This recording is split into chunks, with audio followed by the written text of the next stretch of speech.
Hi, everyone. Welcome to another exciting episode of the Transform Your Confidence podcast, a place where we bring you into our inner circle of recommended leaders, experts, and thought leaders to garner their insights on knowledge and techniques that are working today with the goal of leveling up your repertoire of expertise so that you're always set up to win.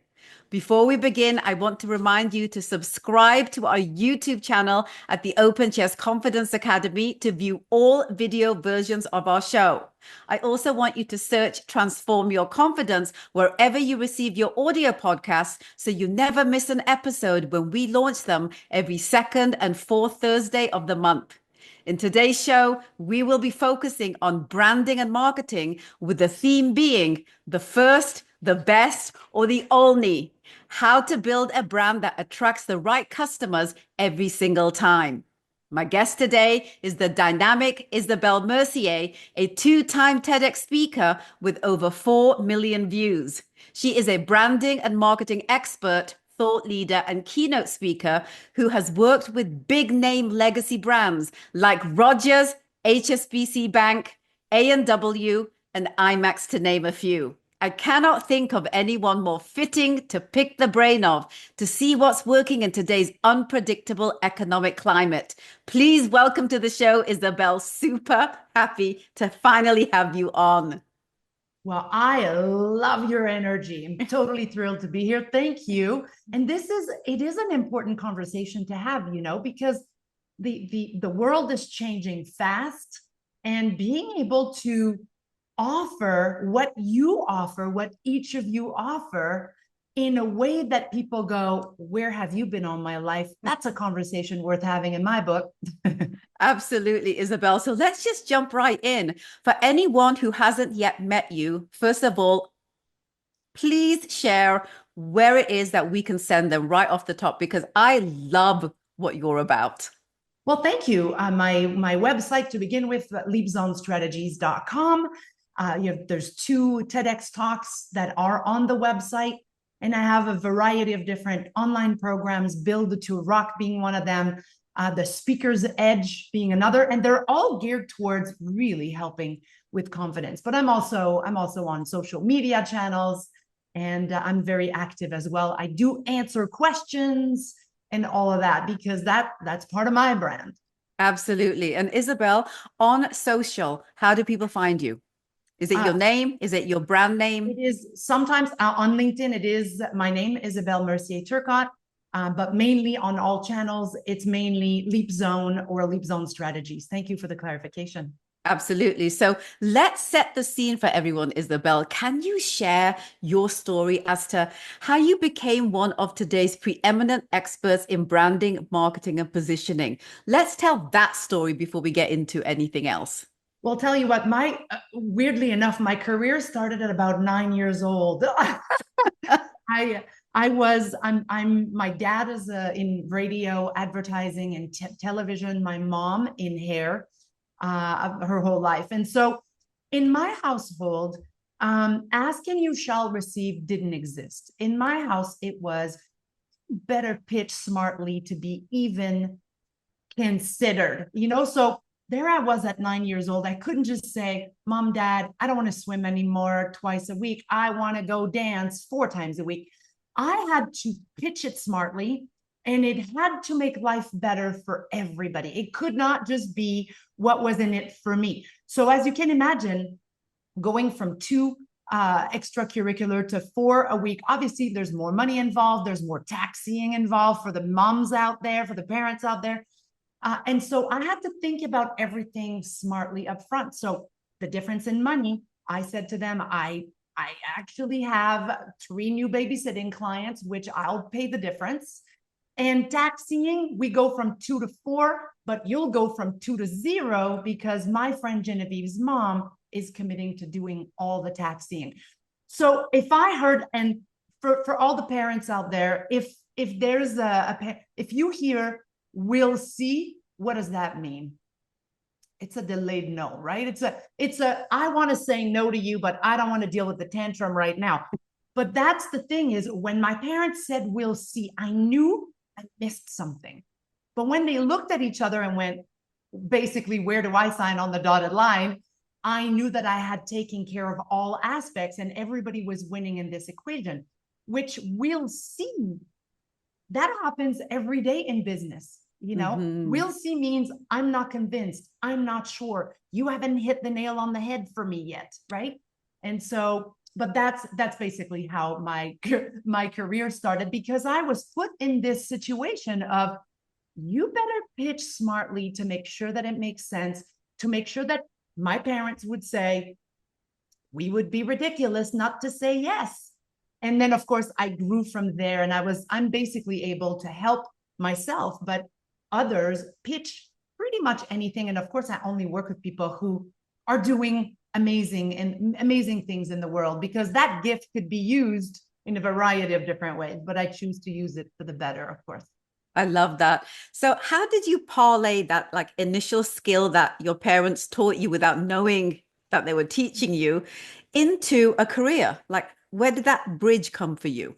Yeah, and it kind of built from there. And as a dyslexic human being, doing things in school was really challenging for me. And I'm in my mid 50s. So, back 50 years ago, let me tell you, schools wasn't as progressive as today. There's still a ways to go today, but then it was a lot less progressive than today. So I always had to position things in a way that would avoid making me look less than because of my disability.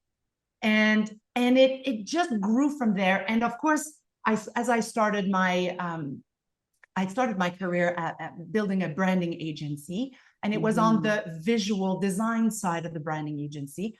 But my partner and I've been with my business partner, Margarita, and life partner, by the way, as well, for 33 years. There should be an award for that, actually. Oh my God, I think that's fantastic. But isn't that just how women are, Isabel? Like, being that we're nurturing in our DNA, I feel that we realize from the beginning of a relationship, at least in my experience, that we know that who we are today is not going to be who we are going to be tomorrow. And that's the enjoyment of being in relationships, is rediscovering ourselves and each other, right? Absolutely. And I mean, we grew up together, obviously. We were 18 when we met. And now we're in our mid 50s. So, that's a lifestyle. I've been with this woman longer than alive apart, right? So I love that. But you're right. It is much like business. It is a recommitment, constant recommitment to who we are, what we stand for, and who we want to become. This woman makes me want to be a better woman, and I make her want to be a better woman, so better human, actually, I should say. Yes, absolutely. Doesn't matter. I mean, gender doesn't matter. What matters is what you do with who you are and with others, right? At the end of the day, like, hopefully we finally get there. So right, because I am not gay and my wife is not gay. We fell in love with a soul. And I can 100% say that if we weren't together today, I don't know if I would be with a man or a woman. I know I would be with a great soul, Right. So, but that was at 18. I didn't even know what was happening there, so that was challenging. We actually talk about that in our joint TED Talk together. So my second TED Talk, I deliver it with Margarita, and we talk about business strategies that help businesses grow, but that from the same token also can help relationships grow. And whether it's in a couple in a relationship or any type of relationship, mother, daughter, brother, sister, those strategies. And so we talk about that in our TED Talk. Yeah. I am so excited now to watch the second one. I watched the first one, but now I want to watch the second one because it's really interesting. Oftentimes people are, what are the skills? What am I learning? What are the tactical things, right? And they don't realize that the biggest skill to learn, especially in business, it's in life in general, is the art of relationship building. That really is what we're doing in life, whether it's with ourselves, right? Or whether it's with any other person or business opportunity that may come about. And I feel that's what you're sharing here. Totally. And the relationship, you hit on something really important, the relationship that we have with ourselves first. I mean, you can't give what you don't got, you know? So it is about, and this is what I love about having been with the same person for 33 years. We have witnessed each other grow. And let me tell you, it hasn't been all roses and unicorns, right? Obviously, there's been a few times that very close calls of letting each other go, but we grow together, and that's part of one of the strategies. But that fuels confidence, that fuels really being witnessed as human beings. You know, have you ever watched the show Alone? I haven't. It is, they drop 10 people on different parts of Australia, for example, and they have to survive on their own for the longest. And the last woman or man, last human standing wins. But as I watch this show, what they miss the most is the human interaction, is the being witnessed and witnessing others' greatness, good, bad, or ugly, right? And I tell you, this is even beyond my mother, because I haven't lived with my mother for so long. This woman, Margarita, is the one that knows the most about me, my brilliance, my genius, my pitfalls, my blind spots. I mean, this woman knows it all about me. And it is about relationship. It's about your relationship with yourself, your relationship with others, your relationship with things, right? Your relationship with energy. Margarita works with horses. We work with horses here at our retreat center. And let me tell you, energy can tell you a lot. I remember years ago, Margarita said to me, Isabel, you don't know what it's like to be at the receiving end of your energy. Ooh. And I thought, you're absolutely right. I don't know what that feels like. And the horses reflect that for me on a constant basis. And this could be a whole different podcast of just talking about energy and all of that. But relationship with each other, with ourselves, with each other.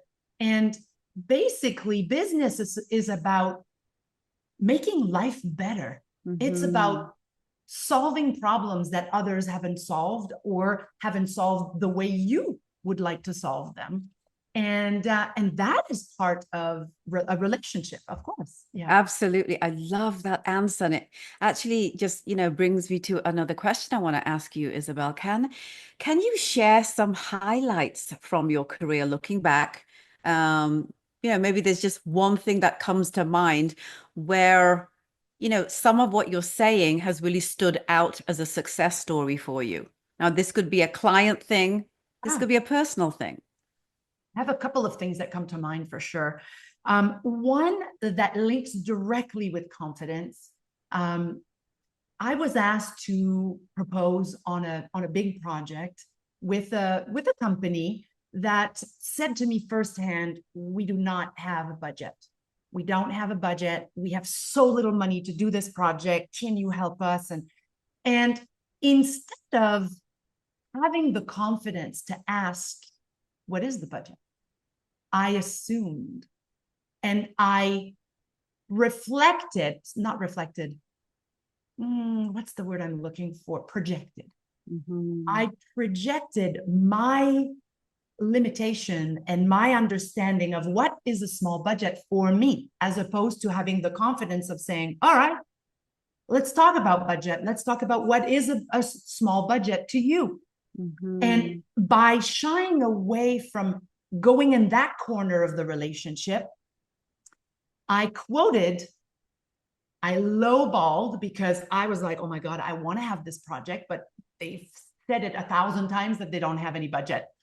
So I proposed without knowing, and then I lost the project. Why? Because I was too low. Oh my gosh. They said to me, there is no way that you can provide the quality that we're looking for this little. Now, talk about a learning, right? Unbelievable, because I thought, wow, what does this taught me? One, it taught me that when you have confidence and when you're not afraid of going into all corners of a relationship or of a brave conversation, another thing we talk about in our second TED Talk, brave, not being afraid to have brave conversations. It opens doors. assuming is the worst enemy of business, honestly. We make so many crazy, stupid mistakes because of assumptions. I will never do that again. I will always go deep into conversations so I can know, even if it's bad feedback coming our way, there's no such thing as bad feedback. There's such a thing as understanding what the experience has been about. And if you don't know, then you can't do anything about it. I'd rather know and be able to smartly deal with it than not know and be kept in the dark, right? I totally agree with you. Yeah. Oh my God, this just brings about so many different directions I can go with this. But what I want to do, just because of your area of expertise, Yeah. just because of kind of the climate that we're in right now, and just because of how technology is booming out so many different ways of doing things, I kind of want to set a ground zero and then ask you some questions on that. Sure. So that ground zero is this, Isabel, and this really is important because I get this asked by every single client that comes my way. So I feel it's something that, although I feel, is like totally obvious, it really clearly isn't. So let me do some definitions with you. Okay. For those who don't know the difference between, let's just say, branding, marketing, and positioning, your definition based on your experience. Yeah. Thank you for asking that, because there is massive. In fact, these three buckets get lumped into the bucket of marketing all the time. Yes. Marketing cannot do its job well if positioning isn't right. So branding is about how your brand, how your experience leave people feeling. It's a feeling, it's an emotion. A lot of people think money is the driver of the world. No, envy is the driver of the world. People want to either solve problems, right? They want their problems solved, or they want to tap into an opportunity for growth. So branding is who you are, what you do, what makes you different, what you deliver better than anyone else, what problems you solve better than anyone else, and how that is making life better, how that is leaving people feeling. Positioning are the reasons as to why people would choose you regardless of price. So I work with companies or individuals that are usually in a very commoditized industry. There are millions of coaches. I work with an engineering firm right now. Let me tell you, no builder in the world gets up one morning and says, I want to spend the most amount of money today on engineering, So when you're in a commoditized industry, meaning price is bottom line, and why would people still choose you? Or why would people say, I will be a fool to do business with anyone else but you, regardless of price? Now, that is because of how you leave people feeling. It's because of what you promise that is usually not delivered in your industry or in what you do.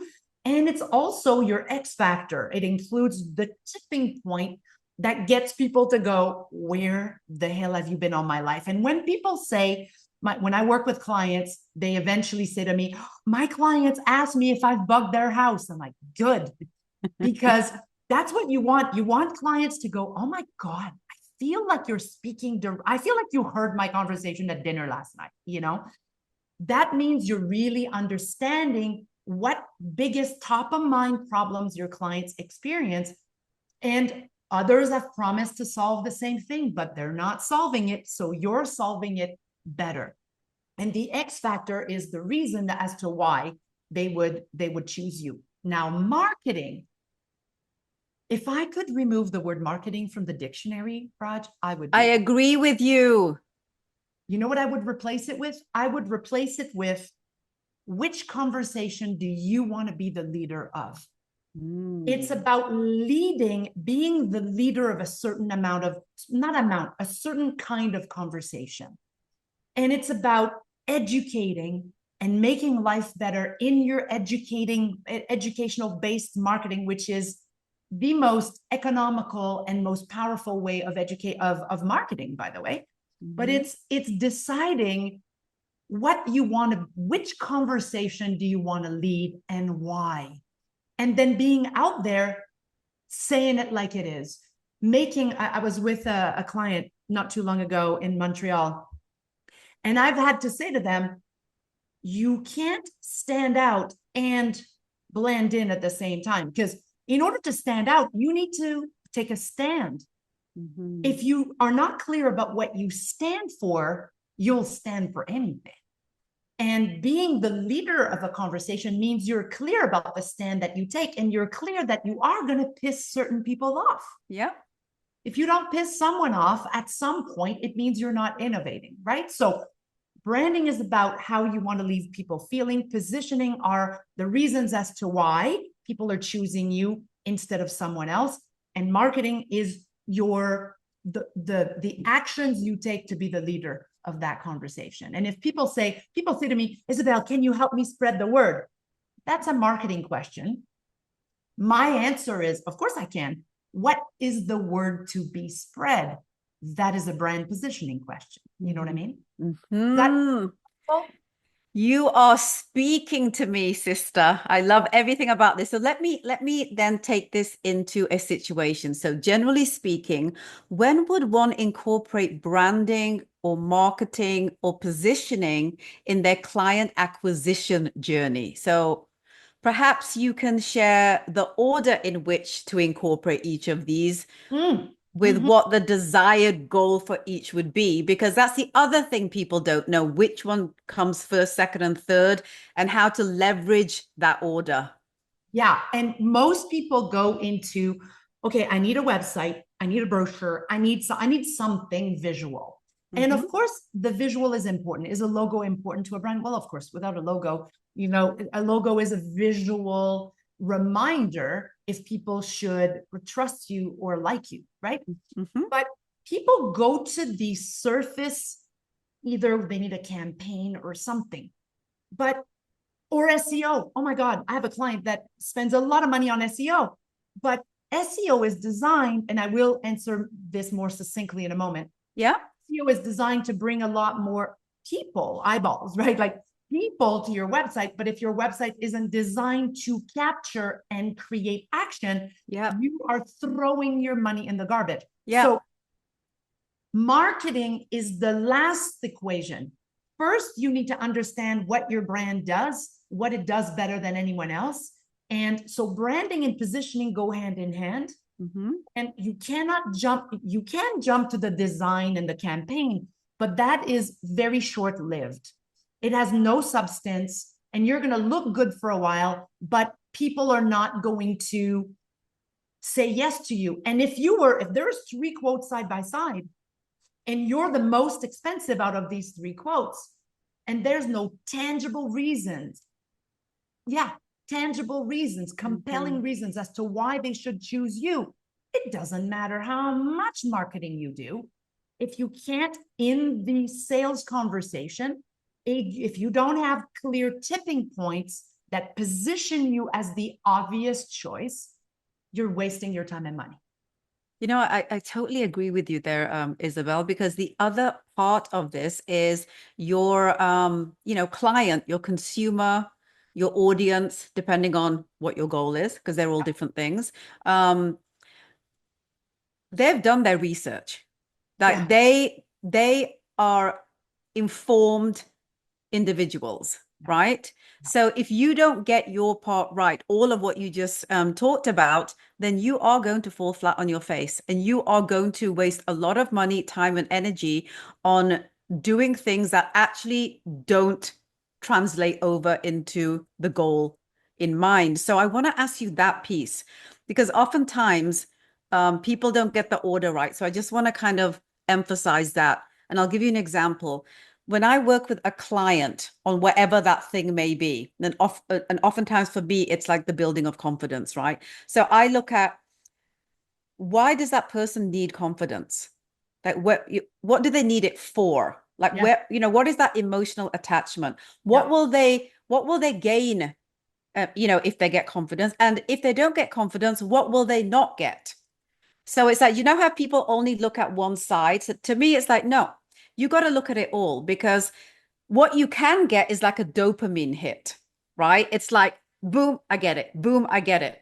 But then if you don't look at what you could lose, which is the bigger fear, then how are you going to create the mindset of accountability to do the things you need to do to get to where you want to get to? I kind of want your comments on that. Well, to begin with, you're 1,000,000,000% right. First, people don't buy coaching. They buy the result of coaching, right? Yes. Nobody buys a gadget for the thing for the thing, or an experience for the experience. They buy the result of that experience. And what you're saying here is, and in my language, is there are risks for saying yes, but there are costs for saying no. And there needs to be, you need, as a leader of your own business, you need to understand what the risks are. In other words, what are the potential objections as to why someone would be in their own way to work with you? If you feel like your clients are better, or your prospects would be better served with you rather than someone else, then your job as a leader and as an entrepreneur is to get rid, is to answer all the objections that could stop your prospect into choosing you and make a mistake. And it's to address those things in a way that they will feel like she does get us. Wow. It feels like she's bugged my house, right? And then you need to be very clear about what is going to happen. What is the cost of saying no? And there needs to be more cost of saying no than risks of saying yes. And if your offering is $10, obviously the emotion behind the buying is a lot less than if your offering is $100,000, right? The more your offering is of a big investment, the better the answers you should have in this equation here, because otherwise people are going to go to the lowest amount, right? Yep. You have to realize that what you do different in your business. Your prospects that are not educated in your field, when they look at two proposals and one's cheaper and it sounds kind of as good, why would they choose you? And you can't use we've got the best people and the best thing. They don't know. They don't know you. If a client chooses you again, well, that's probably because of other things that connected with them. But for prospects to choose you, even if you were more expensive than your competitors, you better have good reasons as to why they would choose you, right? And that's all part of being able to address the risks of yes and the costs of no, and being able to share. I get told, I've worked with consultants before and nothing, I never got what I was told I was going to get. And I say to that, well, that stops here, because here's my promise and here's my X factor. Here's why I can guarantee you that the results that I'm telling you you're going to get and that you want, you're going to get them, because I have a tool, I have a process, and I have a tool. And most people have processes and tools that don't have names. Tefal didn't come out years ago going, we created yet another nonstick pan. No, they went, we have the best nonstick pan and we've invented Teflon. Now, we now know that Teflon's not that good for your health. But the point here isn't what's good for your health or not. That's not part of the conversation here. What's part of the conversation is they didn't just say, I have a process. And by the way, if you're listening to this and you think you don't have a process and you have a service-based business, which by the way, is the hardest business to be in, right? Selling a service and your service on top of it is a very challenging business to be in, because it's usually intangible. Coaching is intangible. So your job is to make my job is to make the intangible tangible by asking my clients, what is their process? I don't have a process. Yes, you do. Let me ask you, what do you do here? Then what do you do? Then what do? Boom, boom, boom. And suddenly we have a process. Now the next step is to name that process so it has brand value and IP, right? Mm-hmm. Intellectual property. But in the end, you're selling the result of something, and you better know what you stand for and what makes you different in order for people to make it a no-brainer for them to say yes to you, instead of making a big mistake and go with a lesser expensive, less of an investment with someone else, but that you'd serve them better. Mm-hmm. Does that make sense, right? It makes so much sense. You are just like totally preaching to the choir here. I'm telling you, it all makes sense to me. So I kind of want to take this to another step, because this is another thing that comes to me, and I can't think of anyone that can answer this better than you, Isabel. If a person or company is looking to create a brand presence and use the full deck of what is available in today's world to acquire clients, the goal, what process would that entail when working with you? Mm-hmm. Well, it starts by assessing the needs, right? Assessing where they're at and where they want to be, and looking at that gap to begin with. From there, it doesn't matter if you're a 100-year-old established company or a solopreneur getting started. I always start with the same process, which is getting together for a couple of days and figuring some really important ingredients together, and really looking at, what do we believe in? I say we because now I'm part of your team, for example, right? So what do we believe in? What problems we solve? What are the risks of yes, costs of no? What do we promise? What is our X factor? And there's about 10 ingredients that are super important. And once you know that, first of all, your confidence goes through the roof, because you can actually answer all these, like the dreaded, simple yet dreaded question of what do you do? Right? Like, what do you do and what's different about you? This is where people panic. But being able to answer that properly, then from there, we look at, who are the clients? Who are the ideal clients that we want to call upon, and that we want them to be aware that we exist because we are born to serve them. Mm-hmm. From there, we look at, what's their biggest pain in the ass? What's just their thorn, their bleeding artery? What is that? And then we look at, where are these people? Because people ask me, should I be on social media? Should I have this? Should I do this? Is it LinkedIn or is it? Well, that depends on who you're wanting to reach, right? And sometimes I worked with a company that does kitchen cabinet manufacturing. They only work B2B, business to business. Sorry for the acronyms. I just want to make sure that everybody understands, right? Business to business.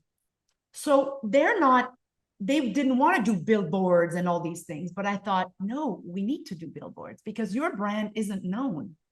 Your brand is only known in this slice. But if you want to sell more to different showrooms and stores, you want to have mom and pop going into stores going, do you carry this brand? Right. So sometimes it's about going a little wider than some other times. Sometimes it's about going narrow and deep. But ultimately, it's about understanding these ingredients so that you can have the proper resonating messaging, and then creating creative campaigns or creative subjects, creating avenue for you to share your genius, for you to have a platform to be the leader of a certain conversation. But that's the pathway. It's getting together, figuring these ingredients, giving you a document called the True North. And the True North is literally the ethos of your brand. You're going to hire based on that, fire based on that, acquire client based on that, fire clients based on that. I have let go of clients that were just not in alignment with my ethos as we learned more about working with one another, Mm-hmm. Absolutely. I love that. I love that. So let me ask you this. When maybe a better thing to ask you is the how rather than the when. how do you know what tools to use? Because there's so many tools coming out every single moment of every single day. And am I asking the right question, or am I not asking the right question? Because is it about the tools because we're being trained to think it's about the tools, or is it about something deeper?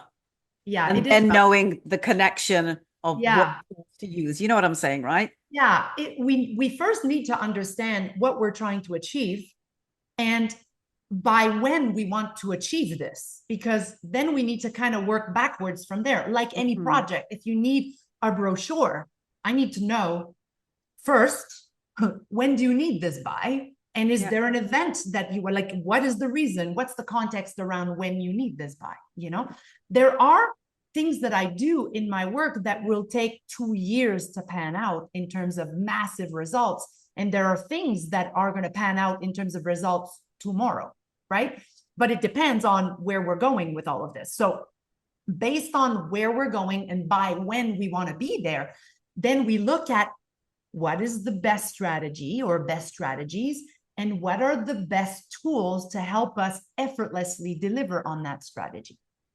That is the perfect answer right there. So what we're doing is we're decluttering our brain from the noise of the things and the gadgets that keep coming out, and Yeah. we're staying with our true north, which is why that true north document is always so important. So let's talk a little bit more about that true north document.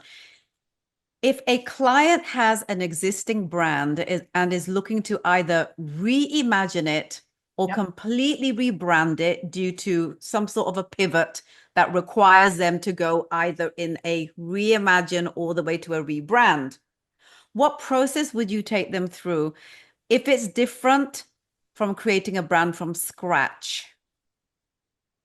I would do the exact same process of phase one that I've talked about, spending time together, figuring the ingredients. Sometimes it's elevating existing ingredients. Sometimes it is creating a pivot because there's a massive gap in the market and there's untapped opportunities there, right? But then we first reimagine internally. This branding is an inside job. It's an inside job first. Then after that, it's an outside job in keeping the alignment internally, but also going externally and bridging that gap, right? So sometimes when I work with an organization that or a small company that they're not coming to me for a rebrand, they're coming to me for clarity, for a way to better explain what they do, a way to grow and get more clients. But in that true north phase, we realize that their true north is here and their visual brand is here. Mm-hmm. So now the visual brand needs to be elevated. There's a company recently that I worked with where their visual brand and the company name brought more confusion to the market than anything else. So by doing the true north, we realize that, yeah, this has to be renamed. It has to be, but sometimes it just has to be tweaked a little bit. Mm-hmm. But the tweaks that are being made internally and externally, visually and culturally, bring the most amount of impact, because sometimes it's about tweaking the dials, but it's about which dials do we need to tweak, right? Mm-hmm. Business Absolutely. branding is a journey, is not an event. A lot of people, when they say we're rebranding right now, they mean I'm redesigning the look and feel. It's so much more than that. It's an everyday journey. There's not a week, Raj, that I don't invest time. I was going to say invest time on my brand and on my business every week. And every sixth week, 6, 12, 24, Margarita and I don't have any meetings, don't have anything with clients, and we solely work on our business. And it's a brand journey. And I'm not a massively huge company by no means. You know, we're a small team by design, and we mean business. Absolutely. And, and that boutique enterprise is, something that a lot of people don't understand what that means. They think it's about size when it's actually about high touch. That's right. Right. And that's the big difference. So I want to ask you this because I feel this is something that a lot of people just get on the bandwagon about, and they feel, okay, so I need to create a marketing plan. You know, that word that you and I don't like. So I need to create a marketing plan because that is what is going to help me get more clients. That's what kind of the person thinks. Yeah. See, in my mind, we live in a world today where you can't actually ever create a marketing plan because as soon as you do, something else comes along in technology that refutes the plan that you just made. And so, and what is the goal of the marketing plan is data points. So what I say in my head is if I want to garner information about my client, I need data on them, right? So it's not a marketing plan I need, it's a strategy plan. Because when I switch that in my head, then I know that strategy means whatever it takes.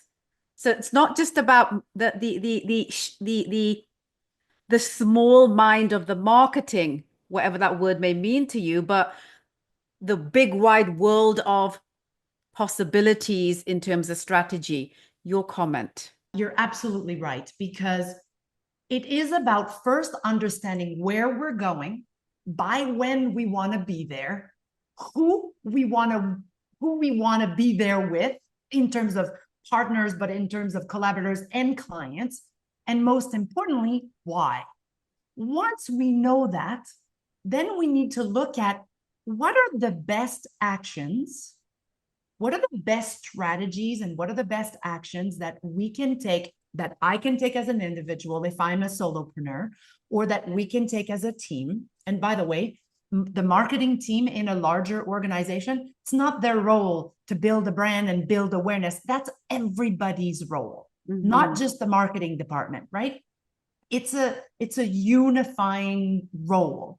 And so once we know that strategically, then we can approach it with smarts and street savviness and go, okay, what's the best way to get there? It could be connecting with influencers. It could be being on a lot of podcasts. It could be creating a TED Talk. It could be social media every day, being the leader of conversation A. It depends on what we want to achieve, you know, and what is needed in order to reach the goal. And that is not a marketing. A marketing plan will say, hey, this is the type of communication, the frequency of communication. Here are the KPIs, the key performance indicators that we're going to keep track of to see if we're doing well. And that doesn't mean that's not important. Of course, it's important to know, is what we're doing, is this getting us closer to our goal? Or is it, because sometimes there's initiatives that take a lot of time for little reward. Well, we need to keep track of that to know. But it's not about a marketing plan. It's about a strategic plan, a strategic communication plan, both internally with your team members. I have a client that is a delivery company, small delivery company in my neck of the woods. And when I started working with them, I said to them, how many salespeople do you have? 1. How many drivers do you have? 89. Said, in my world, you have 90 salespeople. No. We can't, they are not going to like us. They're not salespeople. I said, no, but I'm assuming from the brand foundation that you have, I'm assuming that you want to make life better. They're like, yeah. So what we did is we created little money, the company name, and then money, $100 bill, a $200 bill, a $300 bill. We figured out that when they acquire a client, they have a client for a minimum of 10 years.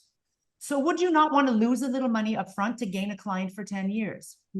So you don't get to know these things with a marketing plan. You get to know these things by understanding the client, understanding where we want to be. So their role now became, every driver had money in their cars. Wherever they delivered, they looked in the system and see, is the company that we're delivering to, are they a client? If not, they would go in and deliver the package and say, hey, we are this, this, and that. Here's how we make life better. Here's $200 of delivery on us to give you an opportunity to get us to try us. Guess what happened? Tell me. Like, honestly, they went from one salesperson doing sales call and trying to convert clients to a bunch of people, brand ambassadors now, that are making life better, spreading the love and spreading money around and converting clients and prospects into clients while making life better, while having fun. So their sales before was like this. Their sales now was like this. What did that cost them? I don't know, a couple $100, plus a little training for their team. But you don't get to create innovative ways of business development by simply sitting down and crafting a marketing plan. Yeah. What a great way to answer the question that I put forth. It's an excellent, excellent example. So I want to ask you this. A lot of what we've been talking about requires a growth mindset, right? And it also requires the ability to adapt quickly, like that resilience. What are some markers you would recommend people consider when tapping into these skills? Because without them, how successful can you be in the long game, right? Yeah. I mean, mindset is everything. There's a poster right behind me that says that, right? Mindset is everything. And having a growth mindset means that you're curious and you're looking at every pitfalls, every successes, everything that happens in your life as an opportunity to elevate and grow. I just want to make sure that beyond what I've just said here, I just want to make sure I understand your question. When you say, what are markers? Can you give me a bit more of a context for that? What do you mean? Yeah, absolutely. So when you look at growth mindset and resilience skill set, these are two things that you need in order for the long game, right? To just keep moving on. So whether it's personal or whether it's business. In your experience, have you seen any other markers in addition to those two that you feel helps people move on consistently without kind of, that let's go up and then way we fall down, then let's go up and way we fall down. So creating that kind of consistency, because outside of growth mindset and having that adaptability ability, is there anything else that you would add to that list? Yeah, I would want to say, for me anyways, that fear or feeling outside of my comfort zone, seeing those things as an invitation versus a roadblock, for me, has gotten me to experience my first TED Talk, for example. That was never been on my bucket list, and now I have two, go figure. But I was asked 3 years in a row to do this. And I thought, no, I don't have time, because let me tell you, it is not for the faint of heart. It's a lot of work to create 12 minutes of goodness. If I had an hour to deliver something, is way easier than 12 minutes, right? So, but at some point I asked myself, my goal at the time, this is 15 years ago, my goal at the time was to reach 1 million, impact 1 million people. And then this opportunity came 3 times and I said no. And then I thought, why am I saying no? Because if I'm not going to reach impacting 1 million people by sitting behind my computer coaching people one-on-one, right? So why am I saying no? And then, of course, I figured out that I was a little bit of a chicken shit, a bit of a chicken shit going, yeah, I'm dyslexic and preparing for it. Now, since then, I've been speaking on many large to small to large stages. But to me, by looking at it as an opportunity to grow versus a roadblock or a fear or a stopper, I feel that in my life, every time I've done that, I've elevated. I'll give you another example. When I was a young, probably, I don't know, I want to say 15 years old, I had to write a 30-page paper on Audacity. Oh my gosh. let me tell you, writing a 30-page paper, now this is years ago, no chat GPT, no Google, none of that, right? Plus add to that a dyslexic human being. I thought to myself, oh my God, this is the end of me. I'm gonna get laughed at. And then we had to present it. And so I thought, how can I go face on this challenge? So I thought to myself, what if I demonstrate audacity instead of writing about it? And so here's what I did, Raj. I numbered a 30-page document, all numbered. And I had a beautiful cover that said, audacity is ... And then I gave 30 blank pages. And then the last page said ... this. Audacity is this. And I thought, I'm just going to hand out a blank document because I'm going to actually live that audacity.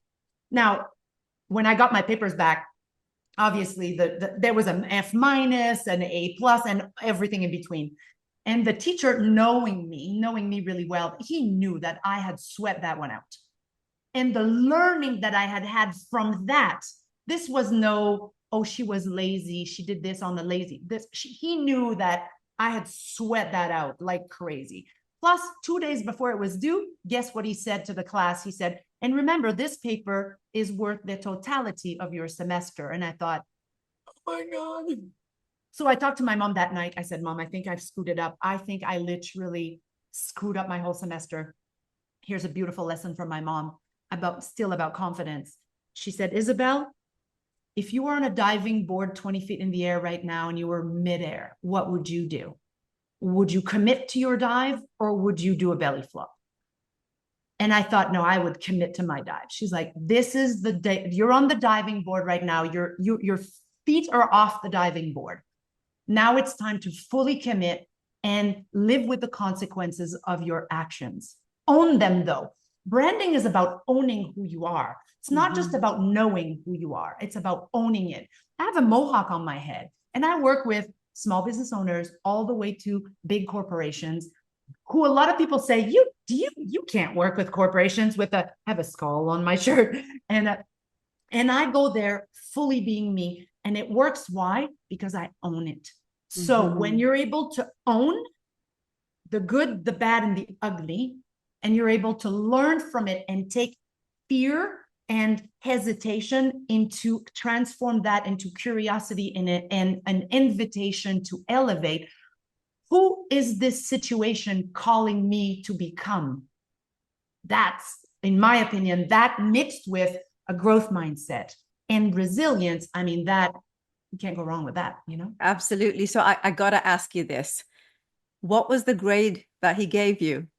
I ended up with an A+, and I had to stand up and really explain my rationale and position why I did this and how many sleepless nights I had through this and what I've learned. And but then it came also with a warning for everybody else to not pull shenanigans just like that, just because, you know. Oh my gosh, what a fantastic story. You know, for all the women out there who lack confidence, therefore may not step into making decisions quickly or making decisions that they rightfully deserve to make, what would you say to them?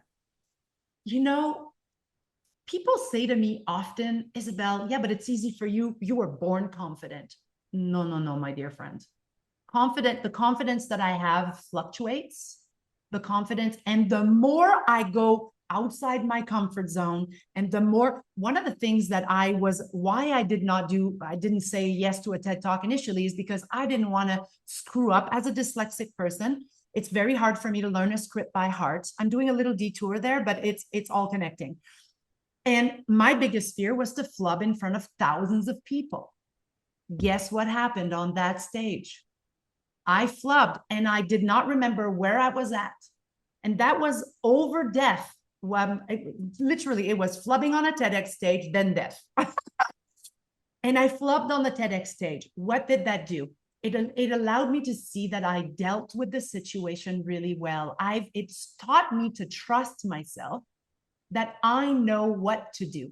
And if I screw up and I did not know what to do, well, in the future, I will. So I put myself in situations of lack of confidence every single day, I have to say. Mm-hmm. And it only gives me more confidence. When you face your fears, what does it do? You grow wings, right? And I would say, don't think you don't have confidence, because confidence gets built over time as you do the things that you fear the most or that stresses you out the most.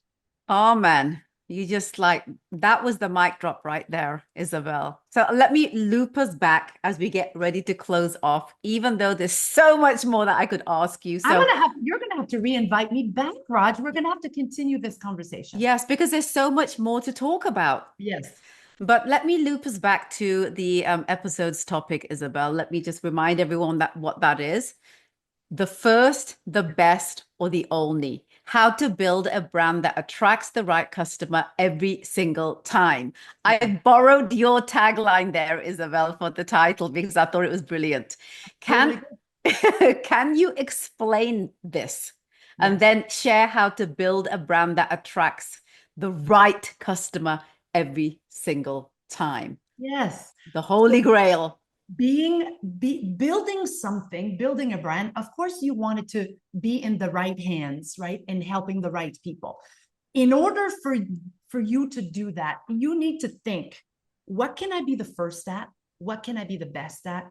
And what can I be the only at?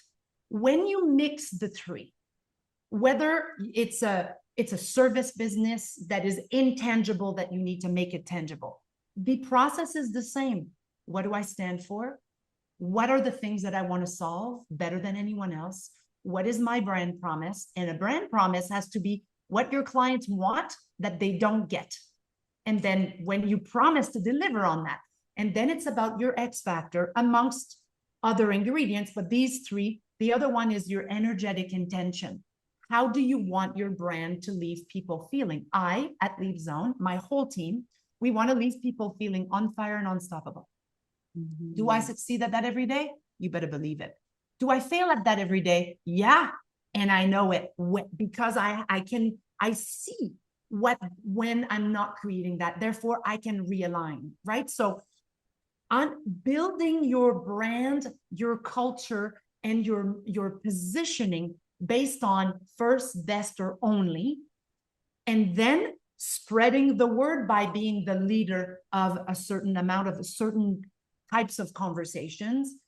That is how you resonate with people. That is how you spread the word that actually resonates and that gets people to go, where the hell have you been all my life? Mm-hmm. Yes. And you can't do this on your own, by the way. This is what I do for a living. And I can't do that part for me because I'm in it. When you're in the pickle jar, you can't see the calorie label, right? So you have to have someone, be it me, be it you, be it someone else. You have to have someone help you figure those things out in a way that it's someone looking at your business that's not in it, that doesn't have all the baggage and all the limitation, and to help you. Because when you have the right verbiage and the right ingredients, to begin with, your confidence is going to go through the roof. And of course, you need to the word I'm looking for here is continue to fuel that confidence through mindset, through trusting and knowing. And one day a coach of mine said that I thought that was brilliant. He said, because when people say, oh, why is this happening to me? Then the next level is, why is this happening for me? The next level, Raj, is why this is happening from me. Mm-hmm. Anything we create is happening from us. It's not happening to us. It's not happening for us. It's happening from us, meaning we are creating what we want. So might as well work on our mindset constantly, work on what we want, and spend 100% of our time refining whom we are being called to be able to deliver our genius, and always thinking on from the perspective of let's elevate, let's continually be better, and let's continually make life better with our brand. And I think that might sum it up quite well. Absolutely. Any final words that you want to leave everyone with? Any words of wisdom? Anything that perhaps I didn't ask that you feel people should know before we close off, Isabel? I think I would say, in relation to our conversation, I have many, lots of tattoos, but one of them says, happiness is when what I think, what I say, and what I do are in harmony. And that is what branding is all about. Branding is about you becoming more you, owning more you, and making life better with more of you. And so happiness and success is when what I think, say, and do are in harmony. And that happens moment by moment, day by day, learning curve by learning curve. Absolutely. I agree with you. Oh my gosh. Isabel, thank you so much for coming on and sharing your insights. So much more, as I mentioned, that I want to chat with you about. So you definitely have to come back on. I'm promising you that. It's let's figure it out, and we will for sure. Absolutely. I want to remind everyone again, how to hang out with you online, how to find you for the, for all the work that you do. If any of what, we talked about today kind of makes sense to people out there, I want them to be able to find out more about how to work with you and your team. Yeah, leapzonestrategies.com. This site is a gold mine of free tools and ways to apply what we've talked about today, absolutely free. And of course, you can learn more about our retreat center that we have on Vancouver Island, British Columbia, Canada. And all our programs are all listed on there as well. I'm happy to connect on social media as well. I'm on LinkedIn, TikTok, Instagram, you name it, I'm on there. And most of all, for those of you who want to learn, in addition to what you're doing with your clients and your community, Raj, if you know you're being called for more, and you want to take your brand and your confidence to the next level, I have an amazing program called the Speaker's Edge. And it's not just for people who want to speak for a living. It's people who need to be able to pitch their ideas better. And anywhere there's communication and being able to really resonate with people. So you can at leapzonestrategies.com/the Speaker's Edge. I can send you links of all of that, Raj, for your community. I would be thrilled to welcome you into the Speaker's Edge. It is a game-changing program. Oh my gosh. So please do send me all the links. I want to make sure that we're able to, add that to wherever it is that people will be able to get this in the captions. Absolutely want to support you with that. I love everything about this episode and everything that I've learned about you. I absolutely adore you, sister. Like, you need to come and hang out with me when you come to Toronto. And I mean that, you and your lovely lady. I cannot wait, honestly. I look forward. And if ever you're in my neck of the woods, please stop by for sure. We need to connect. Absolutely. Your energy is infectious, and the way you lead a conversation is very smart and very human. And I am now an absolute fan, and I will be in your community forever. Oh my gosh. I feel ditto about you, sweetheart. Thank you so much. So next time I will see you. But for now, folks, if you would like to learn more about Isabel and how you can work with her, hang out with her, you heard everything about websites, socials, everything. Please, please, please take the moment to go and do that. Do you have actually a newsletter or something where they can get regular stuff from you, Isabel? Yes, on my website, there are a few masterclasses that you can subscribe to. and that subscribes you into our tools and regular communication. Yeah, you bet. Perfect. Thanks again, Isabel. And I will see you next time, folks, for another insightful episode of the Transform Your Confidence podcast, which if you enjoyed this conversation with Isabel and me today, please go and give it a 5-star rating, and do it now before you forget. And I would love for you to share this episode with anyone that you feel really needs to glean this wisdom. And, we always need to support each other, to share this, to talk about these, topics, to actually reach out to people like Isabel and be able to kind of really hone in on that next phase of your magnificent life, because only you can do that, right? And don't forget, stay connected with us on our socials at the Open Chest Confidence Academy, and everything that we do is at the openchestconfidenceacademy.com. Please go see what that's all about. And I would love to see you next time. So make sure that you hit the notification button, and I will see you on the next episode.